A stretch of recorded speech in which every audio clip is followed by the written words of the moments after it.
I always thought the worst thing in the world was losing someone you loved. But that night, I discovered there's something even worse. Being handed over like currency, like an object with a price tag attached to your soul, like you were never really a person to begin with. My name is Elena Cardoso, and until a few months ago, I was just another face in the crowd, a waitress pulling double shifts at a dingy 24-hour diner on the east side of the city, serving coffee to truck drivers and scrambled eggs to insomniacs, counting tips and crumpled bills and loose change just to make rent on a studio apartment with water stains on the ceiling. I wasn't special. I wasn't important. I was invisible, and I liked it that way. But invisibility, I learned, doesn't protect you from the people who see you as nothing more than a transaction. My stepfather, a man named Victor Cardoso, who married my mother when I was 12 and barely acknowledged my existence after she died 3 years later. He was the kind of man who smiled too much when he wanted something and disappeared completely when you needed him. I hadn't seen him in over a year when he showed up at my apartment one Tuesday night, reeking of cheap whiskey and desperation, his hands shaking as he pushed past me into my tiny kitchen. He told me he was in trouble. Big trouble. He told me he owed money to dangerous people. People who didn't forgive, didn't negotiate, didn't accept excuses. He told me he needed my help. And when I asked him what kind of help, when I asked him how much money he owed,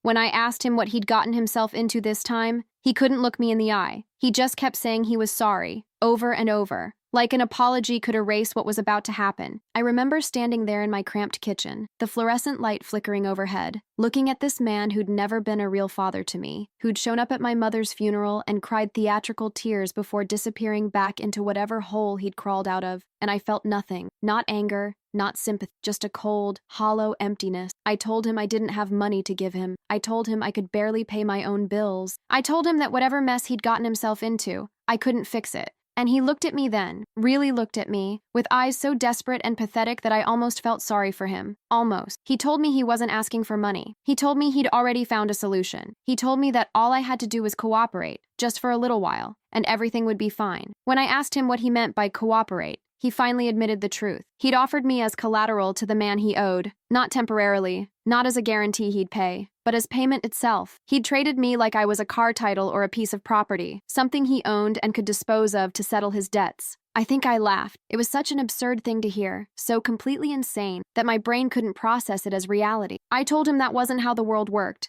that you couldn't just trade people, that he was clearly drunk and needed to leave, but he grabbed my arm, tight enough to bruise, and told me I didn't understand. He told me these weren't normal people he owed. He told me they'd already agreed to the arrangement. He told me that if I refused, they'd kill him, and then they'd come for me anyway, and it would be so much worse. He told me that at least this way, I'd be protected, I'd be safe, I'd be with someone powerful who could keep me alive, and then he did something that made my blood run cold. He thanked me. He actually thanked me for helping him out of a tough spot. Like I'd agreed to loan him $20 instead of having my entire life sold out from under me. I told him to get out. I told him I'd call the police. I told him I never wanted to see him again. But he just shook his head sadly and told me it was too late. The deal was done, and the men would be coming for me soon, whether I cooperated or not. Then he left, stumbling out of my apartment and down the stairs, leaving me alone with the terrible knowledge that my life as I knew it was about to end. I didn't sleep that night. I sat on my bed, staring at my phone, trying to figure out who I could call, where I could go, how I could possibly escape whatever was coming. But I had no family left except Victor. I had friends, but none close enough to understand or help with something like this. I had no money for a lawyer, no connections to anyone powerful, no way to fight back against people who apparently bought and sold human beings like commodities. I was completely, utterly alone and terrified. 2 days later, 3 men in black suits showed up at the diner during my evening shift. They didn't order anything. They didn't sit down. They just stood near the entrance, watching me with the kind of cold, professional attention that made my hands shake as I poured coffee for table 6. My manager noticed them too, and I watched the color drain from his face before he quietly told me to take my break early, to go out the back, to just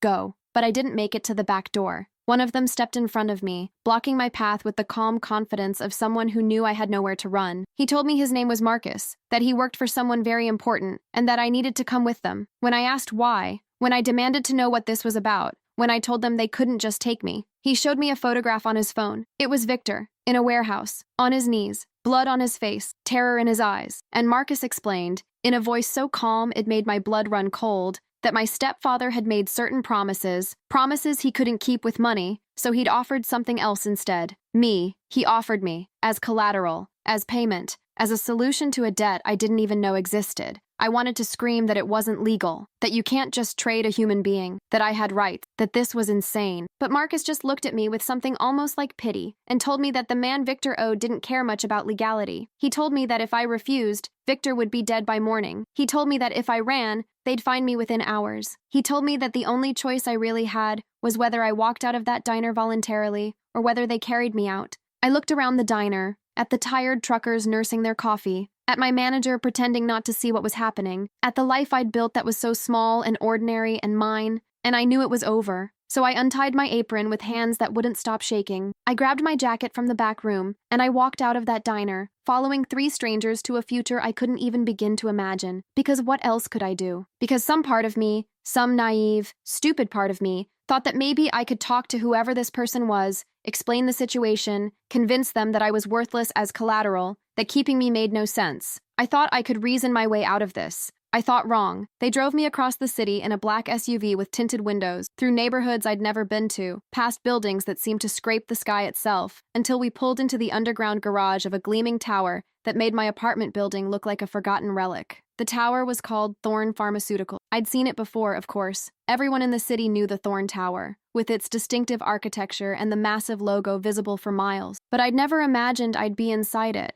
much less that I'd be brought here as human collateral. The elevator ride to the top floor felt like it lasted an eternity. Nobody spoke. Nobody looked at me. They just stood there like statues, like this was routine, like escorting terrified women to penthouse apartments was just another Tuesday for them. I tried to steady my breathing, tried to think clearly, tried to prepare myself for whatever was coming. But how do you prepare for something like this? How do you ready yourself to meet the man who'd bought you like you were merchandise? The elevator doors opened with a soft chime, and I stepped into a space so vast and so cold that it felt more like a museum than a home. Floor-to-ceiling windows overlooked the entire city, the lights below twinkling like stars, making me feel impossibly small. The furniture was expensive but minimal, all sharp angles and dark wood and steel. Nothing soft, nothing warm, nothing that suggested an actual human being lived here. Everything was pristine, perfect, untouched, like a showroom, like a cage designed to look beautiful. And standing near those massive windows, silhouetted against the city lights, was a man. He didn't turn around when I entered. He just stood there, hands in his pockets, perfectly still, like he was carved from the same cold material as everything else in that place. His posture was impeccable, shoulders straight, head held high, every line of his body suggesting absolute control. Marcus cleared his throat quietly that I'd arrived, and I heard him use a name that would become the most important word in my vocabulary, Adrian Thorne. Only then did the man, and I felt the air leave my lung. He was younger than I expected, maybe early 30s, with dark hair styled with precision, each strand exactly where it should be, not a single one out of place. His features were sharp and aristocratic, high cheekbones, a strong jaw,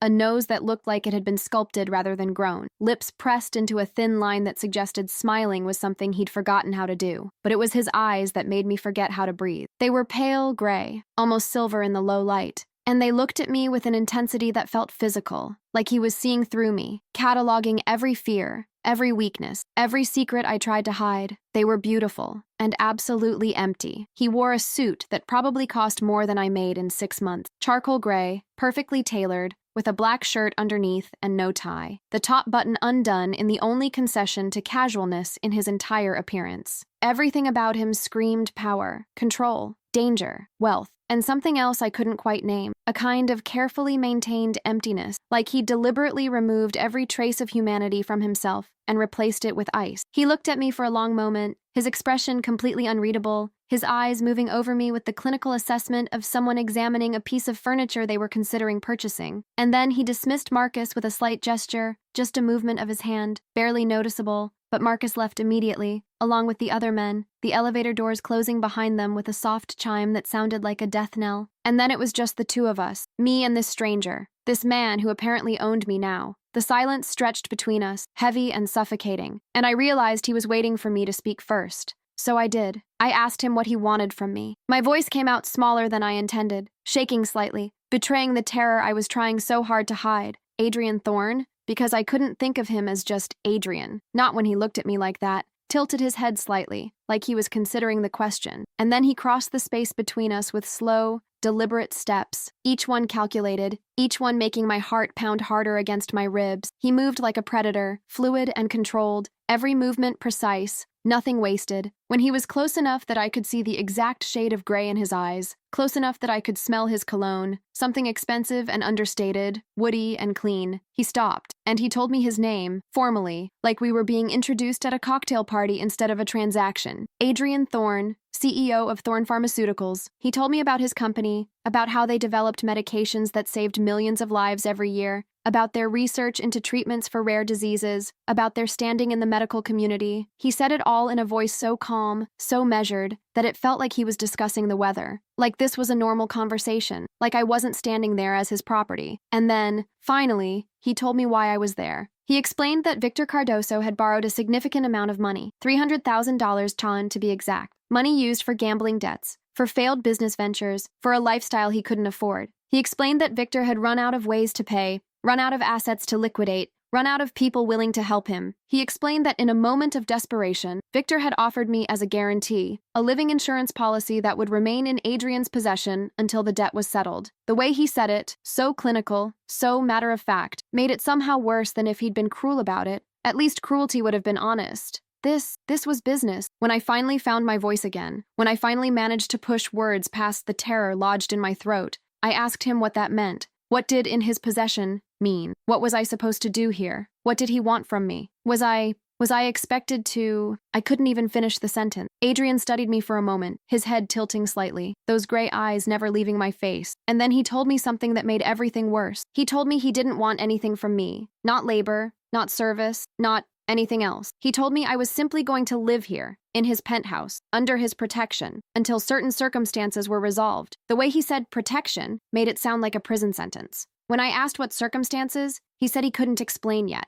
When I asked how long, he said he didn't know. When I asked if I could leave, if I could go back to my apartment, if I could continue working at the diner, he said no, just no. No explanation, no negotiation, just a simple, final no. And when I asked why, when I demanded to know why he needed me here at all if he didn't want anything from me, if I was just supposed to exist in this beautiful cage, he went very still. For just a fraction of a second, something flickered in those cold gray eyes, something that looked almost like pain, or guilt, or fear. But then it was gone, smoothed away behind that impenetrable mask, and he simply told me that it was necessary. That was the word he used. Necessary. Like I was a piece of equipment, like I was a security measure, like I was a lock on a door. I wanted to argue, to fight, to demand real answers, but the look in his eyes stopped me. It wasn't threatening. It wasn't cruel. It was just empty. Like he'd explained all he was going to explain, and nothing I said would change that. He showed me to a bedroom then, not his, but a guest room that was larger than my entire apartment had been, with a massive bed covered in white linens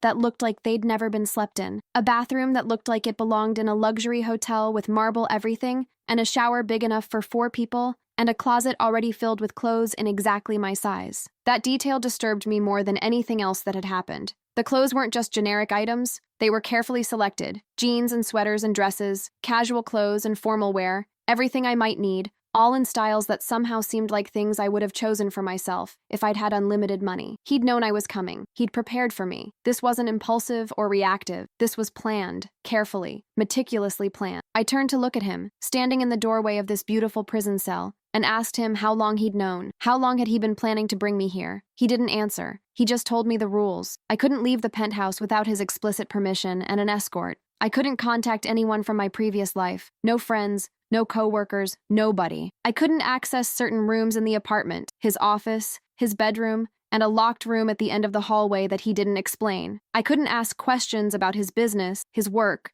or the people who came and went from the penthouse. And then he told me the most important rule of all. He told me not to trust anyone, not his staff, not his security, not the people who would come and go from this place, not even him, especially not him. When I asked why, when I demanded to know what kind of situation I'd been dragged into where I couldn't even trust the man who'd brought me here, he just looked at me with those empty eyes and told me that trust was a luxury neither of us could afford. He told me that people in his world used the things you cared about as weapons against you. He told me that the less I knew, the safer I'd be. He told me that if I followed the rules, if I didn't cause problems, if I just existed here quietly, then everything would be fine. And then, before I could respond, before I could ask any of the 1,000 questions racing through my mind, he left. He just turned and walked away, his footsteps silent on the expensive floors, and I heard the soft click of my bedroom door locking from the outside. I stood there for a long moment, staring at that locked door, at the beautiful cage I'd been placed in, and I felt something crack inside me. Not break, just crack, like a windshield hit by a stone, still intact, still functional, but damaged in a way that would never fully heal. That first night, I didn't sleep. I couldn't. I sat on the edge of that massive bed, still wearing my waitress uniform with the coffee stains and the smell of the diner still clinging to the fabric, staring at the city lights beyond the floor-to-ceiling windows. The view was spectacular. The entire city spread out below me like a glittering map, beautiful and distant and completely unreachable. I was higher than I'd ever been in my life, and I'd never felt more trapped.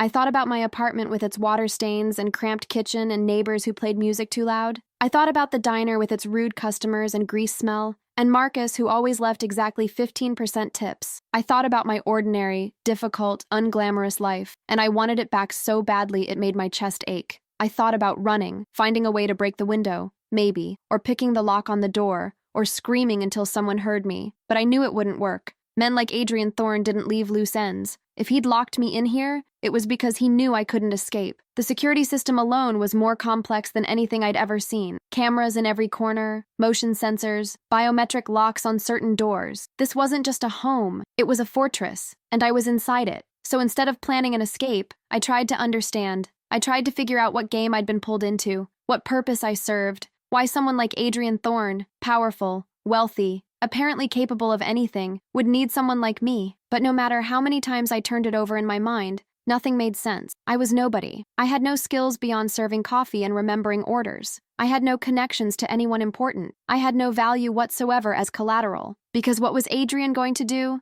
Threaten to hurt me if Victor didn't pay? Victor didn't care enough about me for that to work. So why was I here? What was I really for? And why did Adrian look at me like that? Like I was something he needed to protect, but also something he was afraid of. I didn't have answers. And as the night wore on, as the city lights below began to dim with the approaching dawn, I realized something that terrified me more than anything else. I was completely at Adrian Thorne's mercy. He could do anything to me, and nobody would know. Nobody would care. I disappeared from my life so smoothly, grabbed from work, driven away, locked in a tower, that it might be weeks before anyone even noticed I was gone, and by then, it would be too late. Whatever Adrian wanted from me, whatever this was really about, I was going to find out, whether I wanted to or not. The days that followed blurred together into a strange, surreal routine that felt more like being a ghost than a prisoner. I woke up each morning, or afternoon, since I had no reason to keep normal hours, to find breakfast already prepared in the kitchen, not by Adrian, not by anyone I ever saw. The food would just appear. Fresh fruit arranged artfully on expensive plates, coffee in a French press that was still warm, pastries that must have been bought from some upscale bakery because they were nothing like the mass-produced donuts we'd served at the diner. I'd eat alone in that massive kitchen with its marble countertops and professional-grade appliances that looked like they'd never been used. And I'd wonder who'd prepared the food, who'd set the table, who was watching me through the cameras I could see in every corner. After breakfast, I'd wander the penthouse. It was enormous, far larger than it had seemed that first night. There was the main living area with its floor-to-ceiling windows and minimalist furniture. A library filled with books that all looked pristine and unread, their spines uncreased, arranged by color rather than subject. A home gym with equipment that looked expensive and unused. A dining room with a table that could seat 12 but had clearly never hosted a dinner party. A home office that was locked. One of the forbidden rooms, and that locked room at the end of the hallway, the one Adrian hadn't explained. I tried the handle once, just to see. It didn't budge. And I swear I felt the cameras watching me more intently afterward, like I'd crossed some invisible line. Everything about the penthouse was beautiful and expensive and completely devoid of personality. There were no photographs on the walls, no personal items scattered around, no mess or clutter or any sign that a real human being lived here. It was like a display home, perfectly staged, meticulously maintained, but fundamentally empty. And I understood, slowly, that this wasn't just where Adrian lived. This was his armor. This whole space was designed to keep the world out, to maintain control, to prevent anything real or messy or human from getting too close. I spent hours staring out those massive windows, watching the city below. I could see people moving on the streets far below, tiny figures going about their lives, free to walk wherever they wanted, talk to whoever they pleased, exist without surveillance or rules or locked doors. I'd never appreciated freedom before. I'd taken it completely for granted. Now, watching those tiny figures below, I understood that freedom wasn't just about having choices. It was about being seen as human enough to deserve them. Adrian was rarely there during the day. He'd leave early. I'd hear the elevator doors opening and closing sometime around 6 or 7 in the morning, and he wouldn't return until late at night. sometimes not until after midnight. Sometimes I'd catch glimpses of him through the windows of his office, pacing while on the phone, his posture rigid with tension. Sometimes I'd hear his voice, never raised, always controlled, but with an edge to it that suggested whoever was on the other end of the call was receiving bad news. And sometimes, late at night, I'd hear him moving around the penthouse, his footsteps quiet but distinct on the hardwood floors. I'd lie in my bed, wide awake, listening to him pace, back and forth,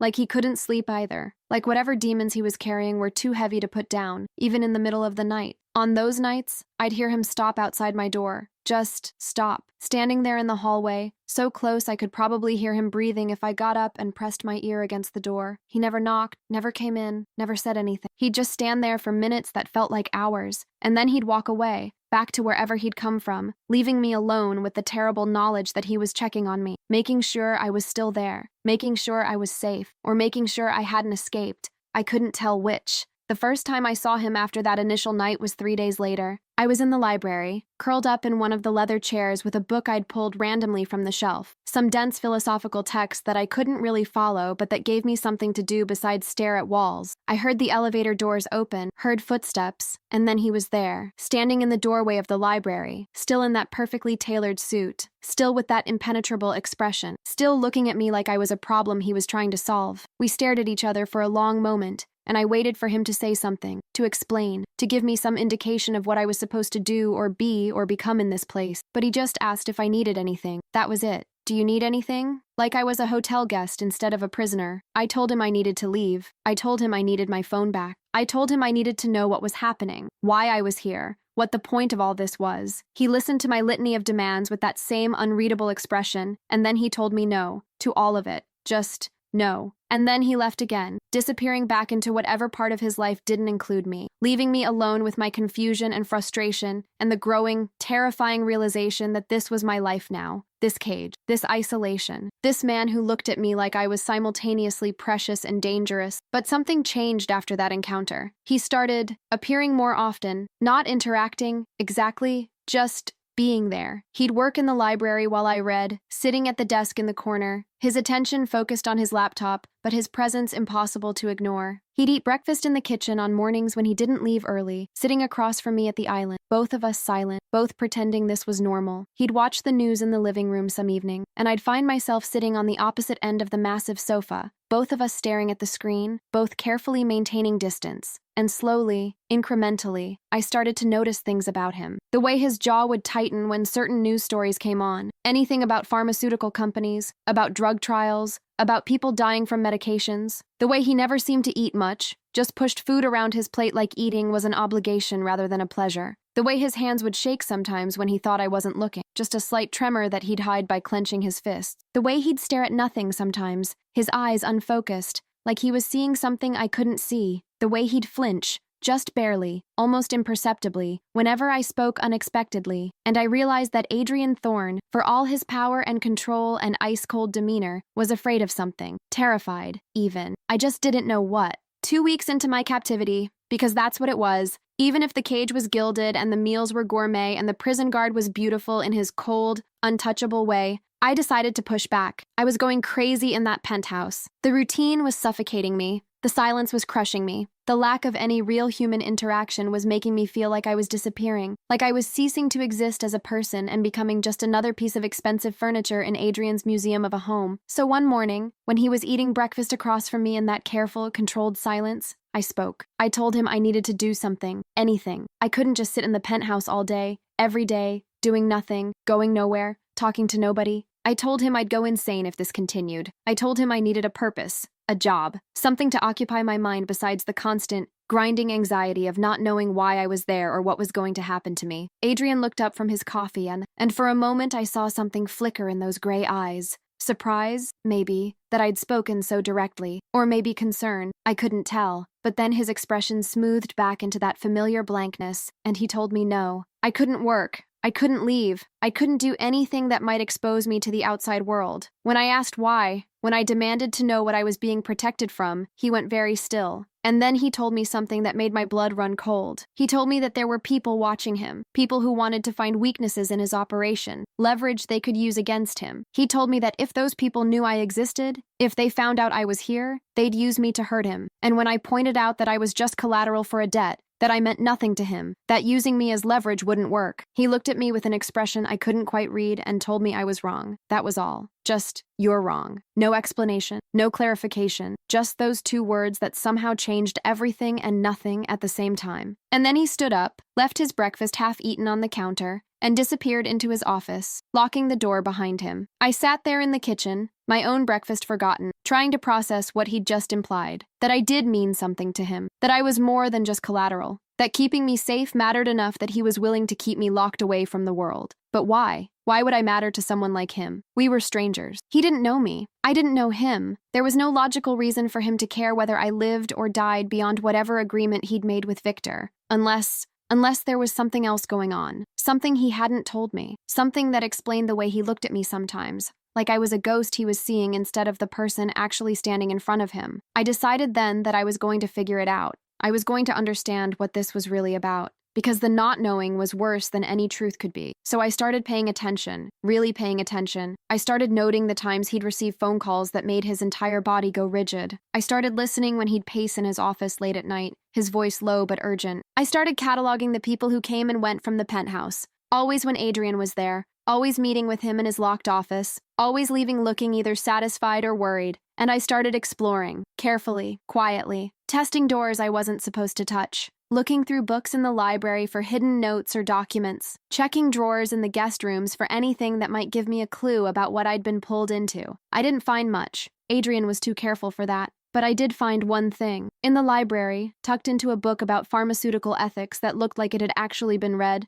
unlike most of the others, I found a photograph. It was small, wallet-sized, creased like it had been carried around for years. It showed a young woman, maybe 19 or 20, with dark hair and bright eyes and a smile that lit up her entire face. She was standing in front of what looked like a university building, wearing a backpack and holding a chemistry textbook, looking excited and alive and so full of potential it made my chest ache. On the back, in handwriting that was elegant but hurried, was written, "Lily, first day of sophomore year. The future starts now." I stared at that photograph for a long time, at that girl who looked nothing like me, but who I instinctively knew was important. Who was she? Why did Adrian have her photograph hidden in a book? And why did looking at her face make me feel like I was staring at a ghost? I put the photograph back exactly where I'd found it and didn't mention it to Adrian. But from that moment on, I started seeing him differently, started understanding that beneath all that ice and control and careful distance, there was grief, deep, profound, suffocating grief, the kind that changes you fundamentally, the kind you never really recover from. And I realized that maybe I wasn't just collateral after all. Maybe I was something much more complicated. Maybe I was a replacement for something, someone he'd lost.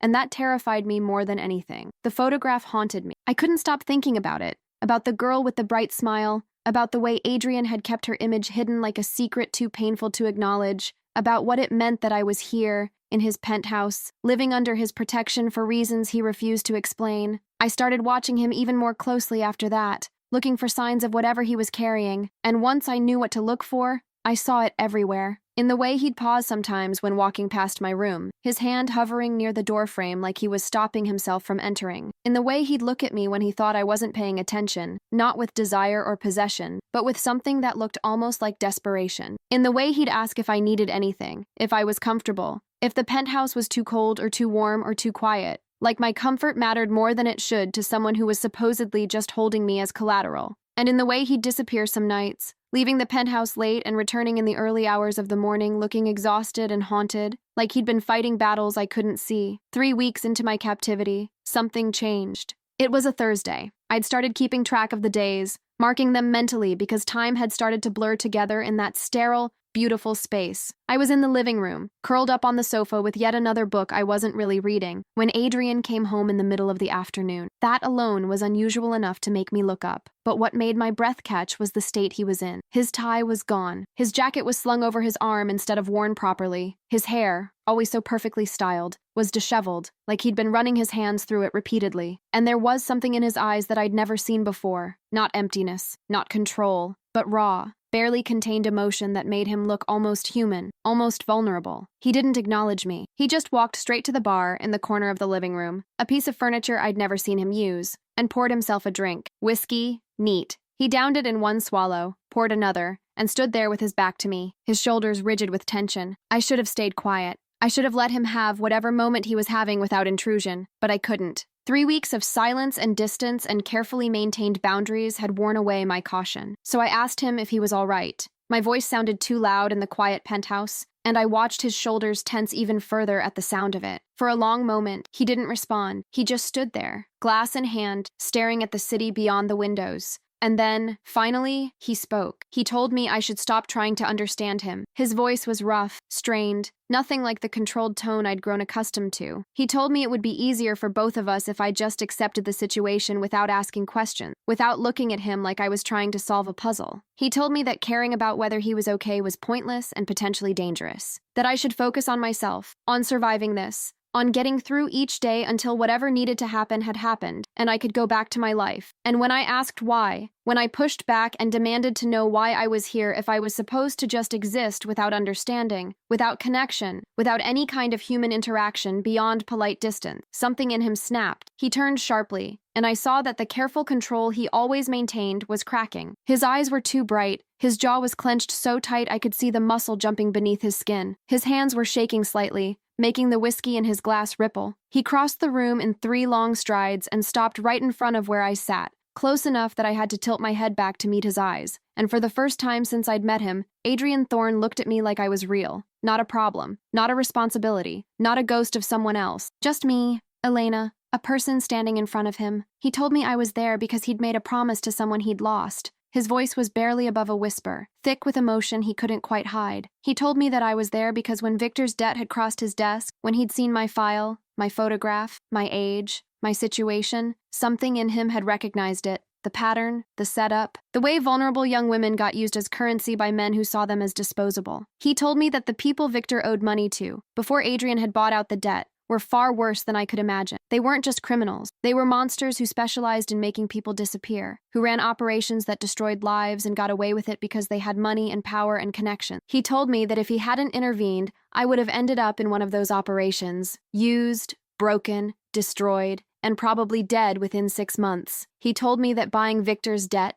taking me as collateral, bringing me here, it wasn't about business or leverage or any kind of normal transaction. It was about keeping me alive, about preventing what had happened before from happening again, about trying to save someone when he'd failed to save someone else. And when I asked him who, when I whispered the question that had been burning in my mind since I'd found that photograph, he went completely still. The look on his face was something I'd never seen before. Raw, vulnerable, absolutely devastated. He told me her name was Lily Chen, and then he told me everything. Lily had been 19 years old when she died, a sophomore at the university, studying biochemistry, brilliant and ambitious and full of plans for the future. She'd been working part-time at a research lab to help pay her tuition, one of Adrian's competitors, a company called Meridian Pharmaceuticals that had a reputation for cutting corners and pushing boundaries in ways that made regulators nervous. She'd witnessed something she shouldn't have, an experimental drug trial being conducted without proper authorization, using patients who hadn't fully consented, falsifying data to make the results look better than they were. People were dying from the medication, but Meridian was covering it up because they were racing to get FDA approval before Adrian's company could release a competing drug. Lily had reported it. She'd gone to her supervisor, then to company ethics board, then, when nothing happened, to the authorities. And that's when everything went wrong. Meridian had connections everywhere. They had people in regulatory agencies, in law enforcement, in places that should have been safe. So instead of investigating Lily's claim, those people made her the problem. They threatened her. They threatened her family. They fabricated evidence of data theft and corporate espionage to discredit her. And when she wouldn't back down, when she insisted on pushing forward with her testimony, they bought her father's gambling debts. The man had a problem, owed money to dangerous people,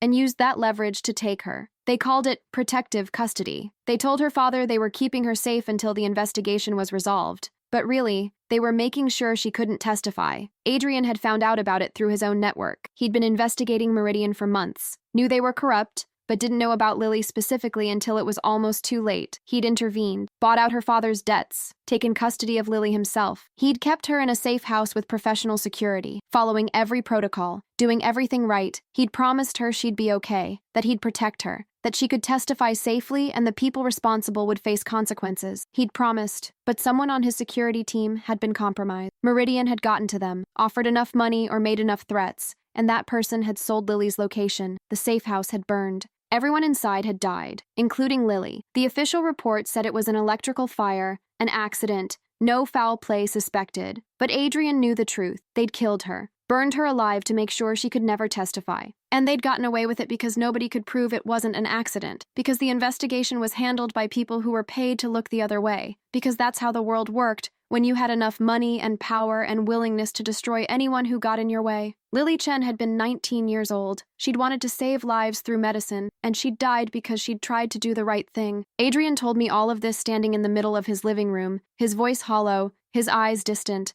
like he was reciting facts from a report instead of describing the worst thing that had ever happened to him. But I could see through it. I could see the way his hands trembled. I could see the way his jaw clenched when he said her name. I could see the guilt written in every line of his face. He blamed himself, completely, utterly. He'd promised to protect her, and he'd failed. And that failure had broken something fundamental inside him. It had turned him into this, into someone who couldn't afford to care, couldn't afford to trust, couldn't afford to let anyone close because closeness meant vulnerability, and vulnerability meant people got hurt. It had turned him into ice. And then my file had crossed his desk. Young woman, early 20s, vulnerable situation, father figure with debts to dangerous people, the same pattern, the same setup, and Adrian couldn't do it again, couldn't stand by and watch another girl get fed to the wolves. So he'd bought Victor's debt immediately, not because he wanted collateral or leverage, but because it was the only way to keep me out of the hands of people who would destroy me. He'd brought me here, to his own home instead of a safe house, because he didn't trust anyone else to protect me. He'd kept his distance, maintained careful boundaries, refused to let me in, because getting close to someone was what had made Lily a target in the first place. If his enemies knew he cared about me, they'd use me against him, just like they'd used Lily. So he'd built walls, high, thick walls designed to keep me safe and keep himself protected.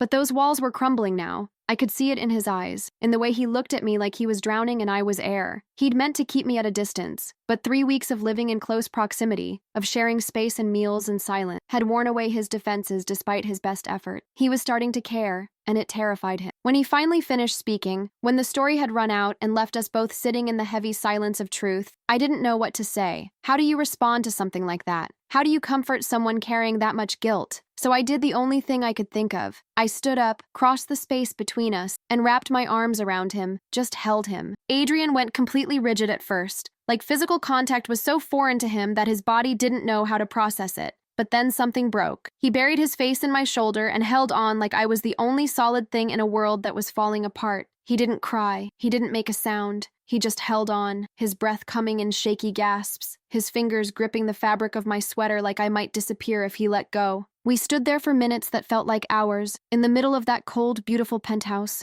Two broken people clinging to each other because there was nothing else to hold on to. And I understood, finally, what I was to him. I wasn't just collateral. I wasn't just a replacement for Lily. I was a second chance. A chance to do it right this time. A chance to protect someone. To save someone. To prove that not everyone in his orbit had to end up destroyed. I was his redemption. And that was a terrible, heavy thing to be. But as I stood there with Adrian Thorne falling apart in my arms, I realized something else. He was starting to mean something to me too. Not as a captor or a jailer or even a protector, but as a person. A deeply damaged, desperately lonely person who'd built an empire on ice because warmth had proven too dangerous. And despite everything, despite being held captive, despite the fear and confusion and anger, I wanted to help him. I wanted to prove that caring about someone didn't have to end in tragedy. I wanted to be the person who showed him that walls weren't safety. They were just another kind of prison. But I didn't say any of that. I just held him until his breathing steadied, until the trembling stopped, until he pulled back and looked at me with eyes that were clearer than they'd been in weeks. He thanked me, just those 2 words, barely audible, and then he left, disappearing into his office and closing the door quietly behind him, leaving me alone with the weight of everything I'd learned. That night,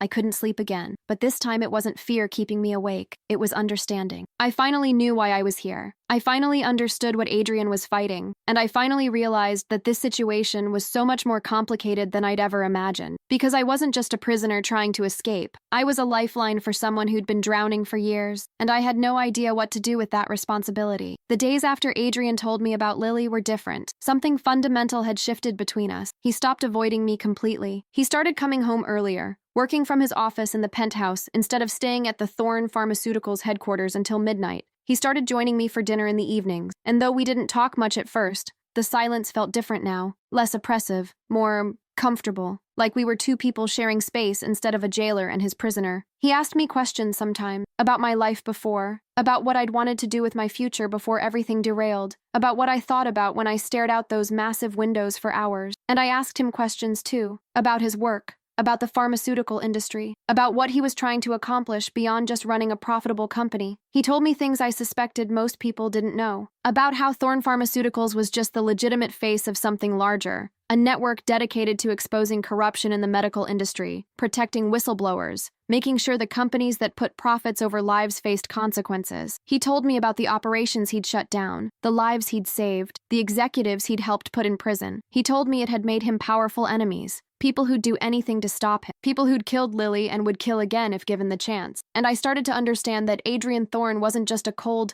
calculating businessman. He was someone fighting a war most people didn't even know existed, someone trying to protect people who couldn't protect themselves. Someone who'd taken the worst thing that ever happened to him and turned it into a mission. It didn't excuse keeping me prisoner. It didn't make the situation okay. But it helped me understand him. And understanding, I was learning, was dangerous. Because the more I understood Adrian, the harder it became to hate him. The harder it became to see him as just my captor. The harder it became to ignore the way my heart would speed up when he'd enter a room, or the way I'd catch myself watching him when he wasn't looking, or the way his rare, brief smiles made something warm bloom in my chest. I was developing feelings for him. Real, complicated, absolutely inappropriate feeling. And I knew it was wrong. Knew it was probably some kind of psychological response to trauma, some defense mechanism my brain had created to cope with captivity. Stockholm Syndrome, right? That's what they called it. Except it didn't feel like that. It felt like I was seeing someone nobody else got to see, the human being beneath the armor, the broken parts he hid so carefully, the capacity for care that he'd buried under layers of ice because caring had gotten someone killed. And I wanted to reach that person, wanted to show him he didn't have to carry everything alone, wanted to prove that loving someone didn't automatically mean losing them. But I kept those feelings locked away, hidden, because acting on them would complicate everything even more than it already was. So I just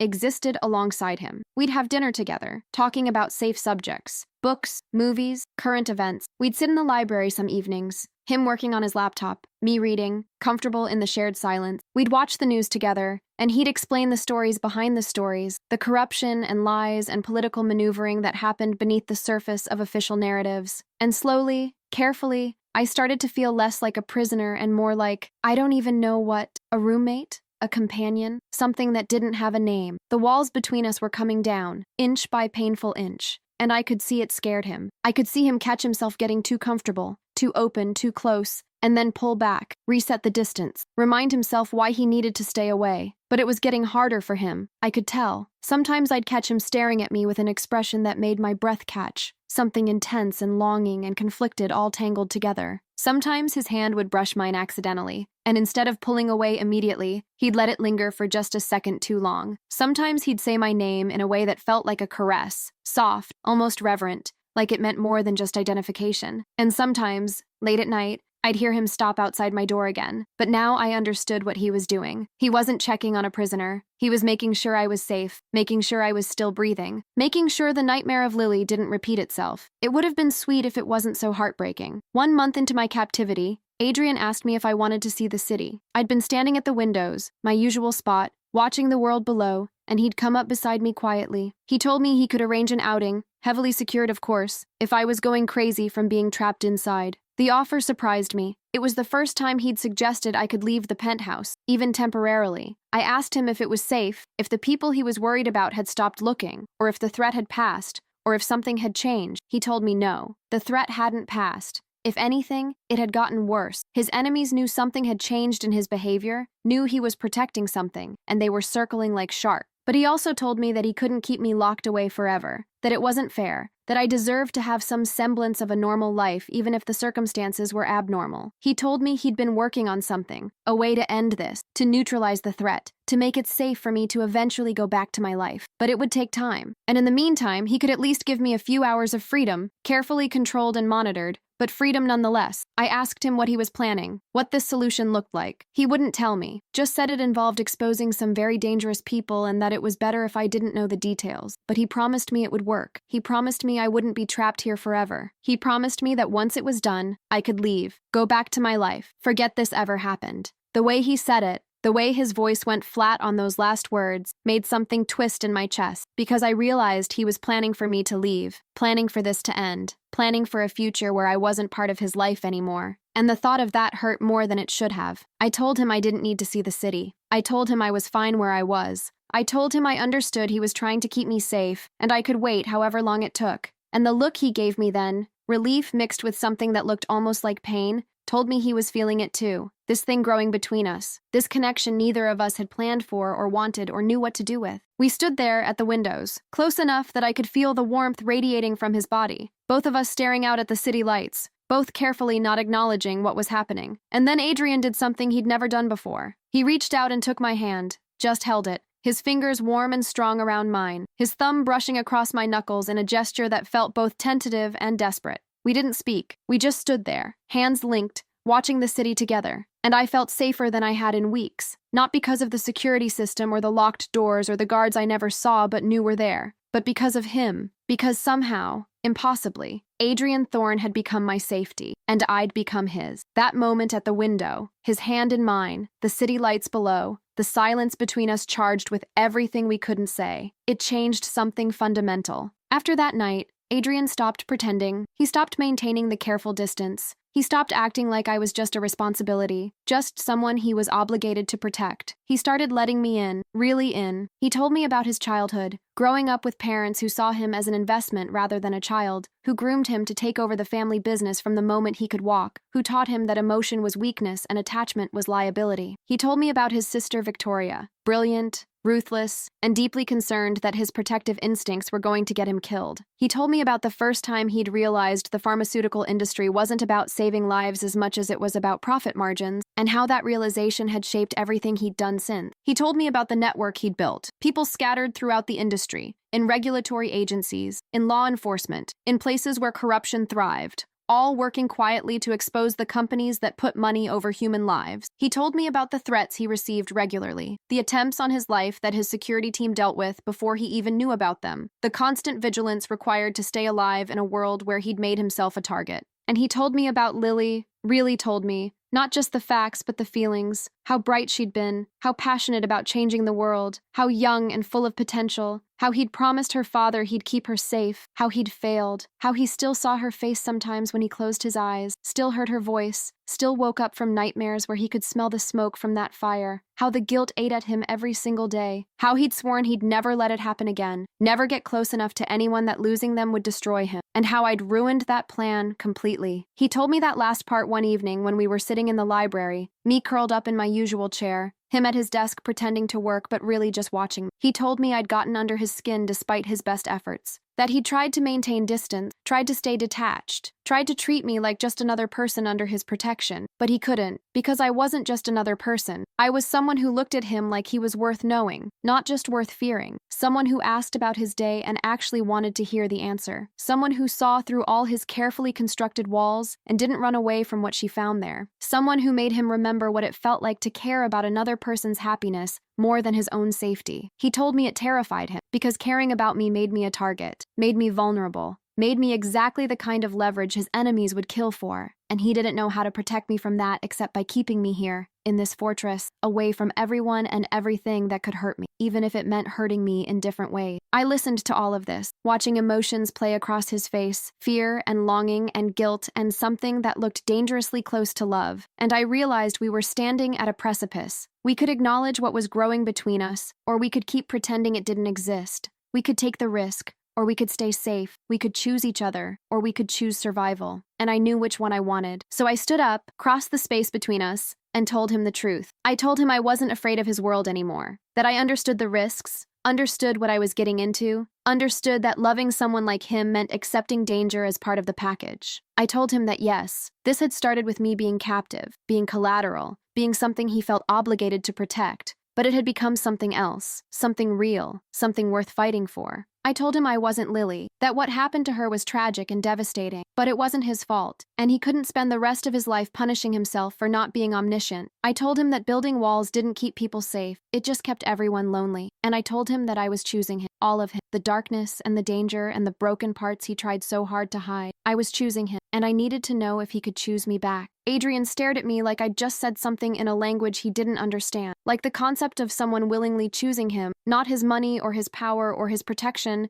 but actually him, was so foreign that his brain couldn't process it. And then he stood up slowly, crossed to where I was standing, and cupped my face in his hands. His palms were warm against my skin. His eyes were intense, searching mine like he was looking for doubt or fear or any sign that I didn't mean what I'd just said. He told me I should run. He told me I should be smart and self-preserving and put as much distance between us as possible. He told me that people who got close to him ended up hurt or dead or destroyed. He told me that loving him was the most dangerous thing I could possibly do, and I told him I didn't care. That I'd rather have something real and dangerous than something safe and empty. That I'd spent my whole life being invisible and powerless, and he'd shown me what it felt like to matter, to be worth protecting, to be seen. And I wasn't going to walk away from that. I wasn't going to walk away from him. He made a sound then, something between a laugh and a sob, and pulled me against him, his arms wrapping around me like I was the only thing keeping him anchored to the earth. He told me I was going to be the death of him, that I was reckless and stubborn and far too brave for my own good, that I was making him want things he'd sworn he'd never want again, that I was destroying every defense he'd built. And then he kissed me. It wasn't like the desperate kiss in the warehouse, the goodbye kiss, the just-in-case kiss. This was different. This was a choice, a beginning instead of an ending. It was soft and careful and full of all the things he couldn't say out loud, fear and hope and desperate, terrified affection. His lips moved against mine like he was memorizing the feeling, like he was trying to convince himself this was real, like he was allowing himself to have this one thing even though everything in him screamed that it was dangerous. When we finally pulled apart, both breathing hard, he rested his forehead against mine, and he told me he loved me. Just those 3 words. Barely a whisper, but they changed everything. Because Adrian Thorne didn't say things he didn't mean, didn't make promises he couldn't keep, didn't let himself be vulnerable unless it was real. And this was real. Messy and complicated and absolutely terrifying. But real. I told him I loved him too. And I watched something in his expression crack open. Something that had been locked away for so long he'd forgotten it existed. Hope. That night, everything changed. Adrian didn't leave me at my bedroom door. He came in, climbed into bed beside me, pulled me close like he needed the physical confirmation that I was real and safe and choosing to be there. We didn't do anything beyond hold each other, but it felt more intimate than anything I'd ever experienced. He told me things in the darkness, secrets and fears and dreams he'd buried so deep he'd thought they were gone. He told me about the life he'd imagined before everything went wrong, before Lily died, before he'd turned himself into ice. He'd wanted a family someday, a partner who understood what he was trying to do and supported it, children who he could teach to be better than he was, a home that felt warm instead of like a fortress, all the normal human things he'd convinced himself he didn't deserve. And he asked me about my dreams, the ones I'd had before Victor destroyed my life, the ones I'd thought were impossible. I told him I'd wanted to go back to school, to study something meaningful, maybe social work or psychology, something where I could help people who felt as powerless as I had. I'd wanted to matter to someone, to be seen as more than just a waitress serving coffee to people who didn't remember my face. I'd wanted a life that felt like mine instead of something I was just surviving. Adrian listened to all of this, his fingers tracing patterns on my shoulder, and told me he could give me that. The education, the opportunity, the chance to build something meaningful. But I told him I didn't want him to give me anything. I wanted to earn it myself. I wanted to build a life that was mine, not something purchased or provided. And he looked at me with such profound respect in those gray eyes that I felt it in my chest. He told me he understood. He told me that once this was over, once the threat was neutralized and it was safe, he'd help me however I wanted to be helped, and not one bit more. He told me he'd support me in becoming whoever I wanted to become. And he told me that whether I chose to stay with him or walk away once I was free, he'd respect that choice.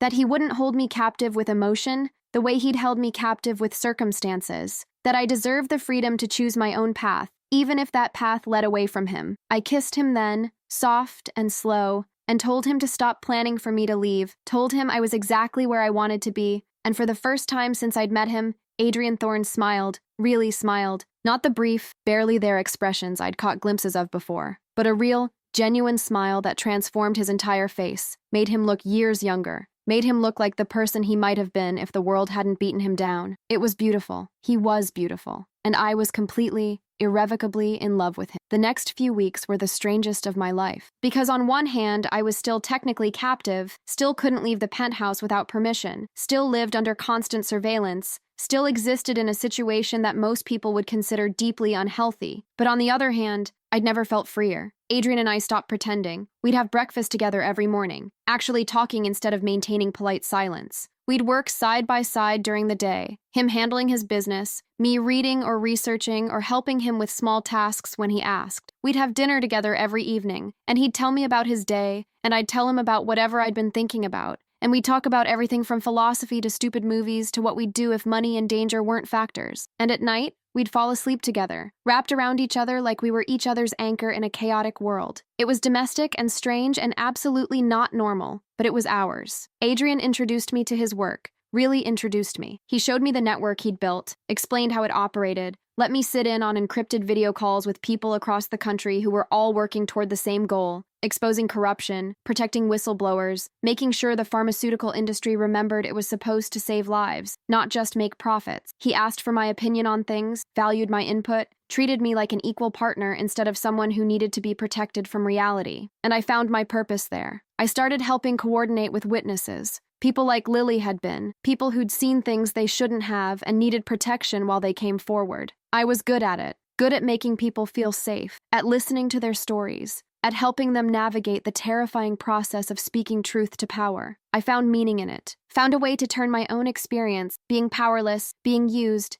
being afraid, into something that could help others. And Adrian watched me come alive in that work with an expression that made my heart ache, pride and affection, and something that looked like wonder, like he couldn't quite believe I was real. Victoria came to visit 6 weeks into my captivity. I'd heard about her. Adrian's older sister, the one who thought I was a liability, the one who'd argued with him the night I'd overheard. She swept into the penthouse like she owned it. All expensive clothes and sharp eyes and the kind of presence that made you pay attention. She looked at me like I was a problem she was trying to solve. And then she told Adrian to leave us alone so she could talk to me privately. He didn't want to. I could see the tension in his shoulders, the protective instinct warring with his trust in his sister. But I told him it was okay, that I could handle whatever Victoria wanted to say. So he left, reluctantly, closing himself in his office but leaving the door slightly ajar. Close enough to intervene if needed, far enough to give us privacy. Victoria sat down across from me in the living room and studied me with those sharp eyes, gray like Adrian, but colder, more calculating. She told me she'd run a background check on me, told me she knew everything about my life, the dead mother, the absent stepfather, the years of struggling to make ends meet, the complete lack of anything remarkable or special. She told me she'd been trying to figure out what her brother saw in me, why I'd gotten under his skin when dozens of more impressive women had failed, and she'd come to a conclusion. I reminded him of Lily, not in appearance or personality, but in circumstance.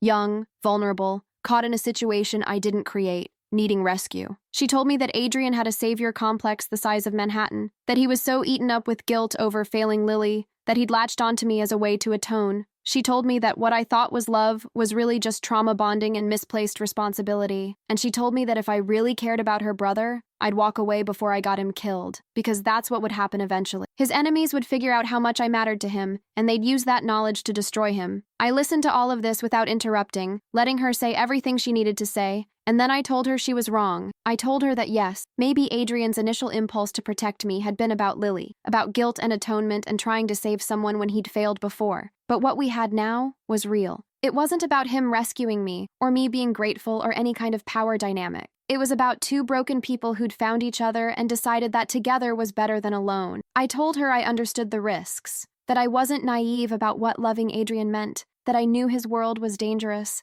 but I also told her that he deserved to have someone in his life who saw him as more than just a weapon, or a resource, or a problem to manage. He deserved to be loved. And I loved him. Victoria studied me for a long moment, and I couldn't read her expression. And then she did something I didn't expect. She smiled, just slightly, but it was there. She told me I was either incredibly brave or incredibly stupid, and she hadn't decided which yet. But she also told me that she hadn't seen her brother look alive in years, not since before Lily died. And if I was responsible for that, then maybe I was worth the risk after all. She told me she'd still be watching, still be ready to intervene if I became a liability instead of an asset. but she'd give me a chance. And then she left, sweeping back out of the penthouse as dramatically as she'd entered, leaving me alone with the knowledge that I'd just been evaluated and somehow passed the test. Adrian emerged from his office the moment the elevator doors closed behind her, his face tight with concern. He asked me what Victoria had said, if she'd threatened me, if I was okay. I told him his sister was terrifying and impressive, and that I understood where he got his protective instincts from, and I told him she'd given us her blessing, more or less. The relief on his face was palpable, because I understood then that despite everything, despite being powerful and wealthy and feared, Adrian still cared what his sister thought, still valued her opinion, still wanted her approval,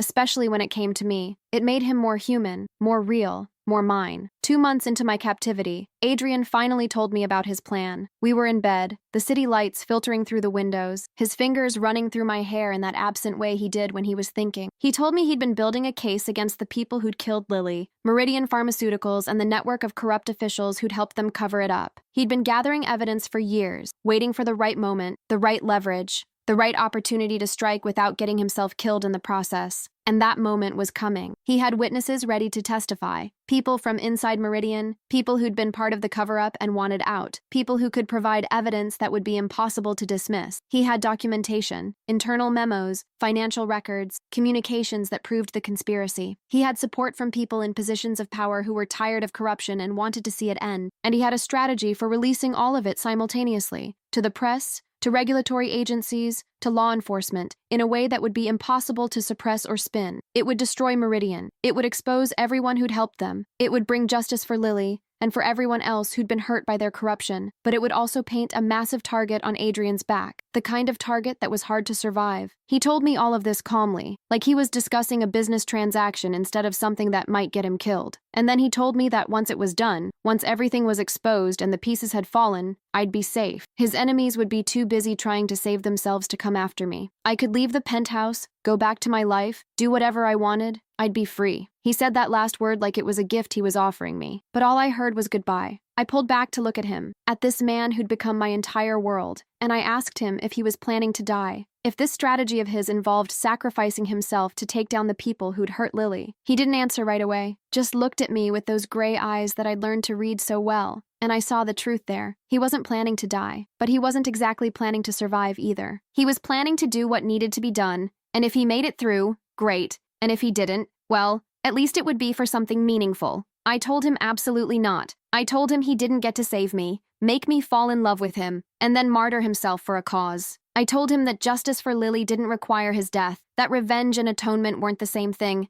that he couldn't trade his life for hers retroactively. I told him I needed him alive, that I'd already lost too many people, and I wasn't going to lose him too, especially not when he was walking into danger deliberately. And I told him that if he was going to execute this plan, then he was going to do it smart, with proper protection, with backup plans and exit strategies and every possible precaution to make sure he survived. Because I wasn't done with him yet. We had a life to build, and he couldn't build it if he was dead. Adrian looked at me like I'd just said something profound instead of completely obvious, and then he pulled me close and told me he'd be careful. He promised, and I had to believe him, because the alternative was unthinkable. The night Adrian executed his plan, I thought I was going to lose my mind. He'd made me promise to stay in the penthouse, to stay safe, to let him handle it. He'd left an entire security team with me, Reeves and half a dozen others, all armed, all watching the doors and windows like they expected an invasion, and then he'd kissed me goodbye like he was going to war, which, I suppose, he was. I waited. That's all I could do. Wait and watch the news and try not to imagine every terrible thing that could be happening. The story broke at 6 p.m. Every major news outlet simultaneously released reports about Meridian Pharmaceuticals, about the illegal drug trials, the falsified data,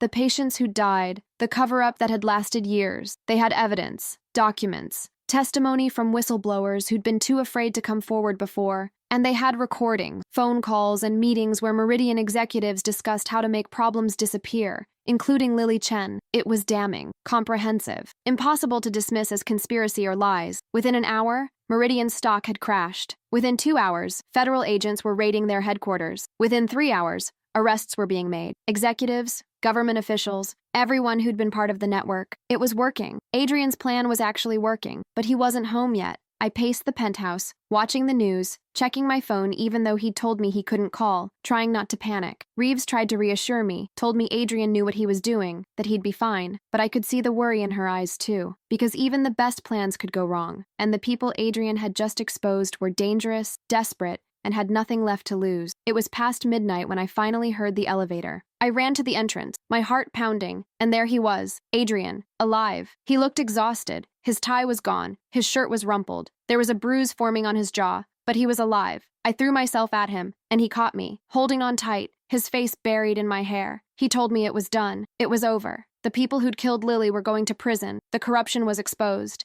And we were safe. Finally, actually safe. I pulled back to look at him, at this man who'd just dismantled an empire and survived, and I kissed him like I'd been wanting to for hours, like I was proving to myself he was real and solid and here. He kissed me back with desperate relief, his hands framing my face, and I tasted exhaustion and triumph and fear that was finally releasing its grip. When we finally pulled apart, he told me I was free, that I could leave now. Go back to my life, do whatever I wanted. The debt was cleared. Victor had actually died during all of this, apparently, though Adrian didn't elaborate on how or why, and I found I didn't care. The threat was neutralized. There was no reason for me to stay, unless I wanted to. He said it like a question, like he was giving me a choice, a real one this time, and I told him what I'd been thinking for weeks. I told him I didn't want to leave. I told him this penthouse had become home, that his world had become mine, that I'd found purpose in his work and meaning in being by his side. I told him I wanted to stay, not because I had to, but because I chose to. I chose him, every day, every moment. I chose us. And the smile that broke across Adrian's face, exhausted and relieved and full of more emotion than I'd ever seen him show,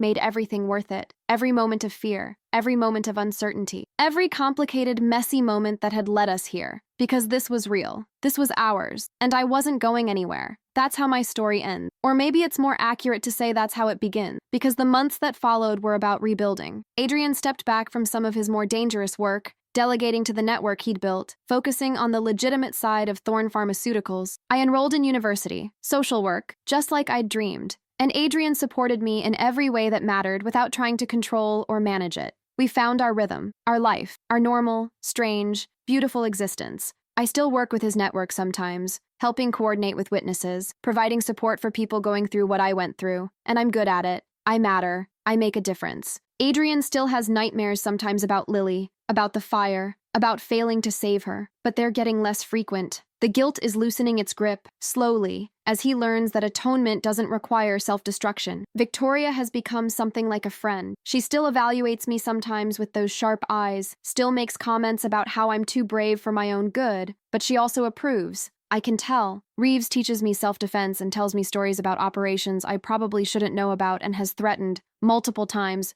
to hurt anyone who hurts me, including Adrian. And Adrian looks at me every single day like he can't quite believe I'm real. Like he can't believe I chose him. Like he can't believe he gets to have this love and partnership and someone who sees every broken part of him and stays anyway. We got married 6 months after that night. Nothing fancy, just us and Victoria and Reeves and a judge who asked no questions about our unusual courtship. And Adrian gave me a ring that had belonged to his grandmother, the only member of his family who'd ever shown him unconditional love, and told me I'd saved his life in more ways than he could count. But the truth is, we saved each other. He gave me power when I had none. I gave him permission to be human again. He showed me I was worth protecting. I showed him he was worth loving. And together, we built something neither of us could have built alone. So this is my story. Not about being saved, not about being captive, but about finding love in the most unexpected place, with the most unexpected person, in the most unexpected way. About two broken people who found each other and decided that broken together was better than perfect alone. About choosing each other every single day, despite the odds, despite the danger, despite everything that should have kept us apart.